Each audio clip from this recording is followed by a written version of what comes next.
A handful of 2012 Republican presidential hopefuls were in conservative South Carolina for a forum sponsored by Senator Jim DeMint today. One contender had to leave early but offered some parting shots, which were answered in kind. Chief political correspondent Carl Cameron surveys the field from Columbia. Carl? Hi, Jim. Well, most of the presidential candidates are here in South Carolina for the forum that took place this afternoon.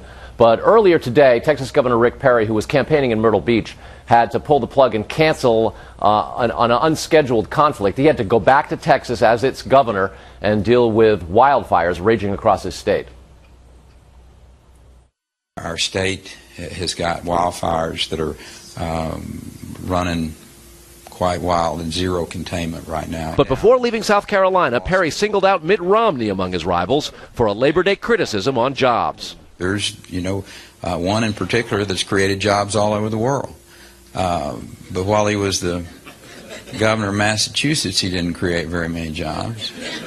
Perry's casting Romney as too moderate to offer voters a choice much different from Barack Obama. We cannot choose a nominee, let me put it that way, that is going to blur the lines between this president and our nominee. But Romney's tweaking Perry right back as too soft on immigration, too hard on Social Security, and short on private sector experience as a career politician.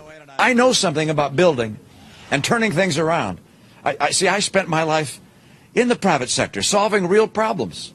Perry makes no apologies for opposing a complete U.S.-Mexico border fence and criticizing Social Security. I call it a Ponzi scheme. I call it a monstrous lie. I don't believe in building a wall. Michelle Bachmann seized on Perry's absence from the forum to tout herself as the real pro-growth conservative. I would change the corporate tax rate, which is currently about the highest in the world, down to about 20% level.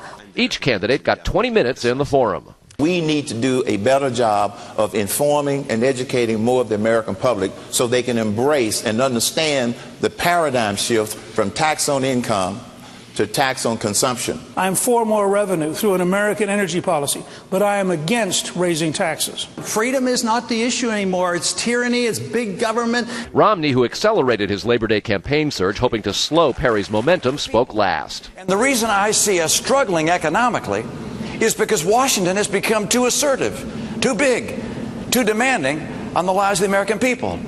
We simply have to rein back government. Former Utah Governor Jon Huntsman skipped the South Carolina forum but stumped in New Hampshire, as did Sarah Palin, who headlined a Tea Party Express rally.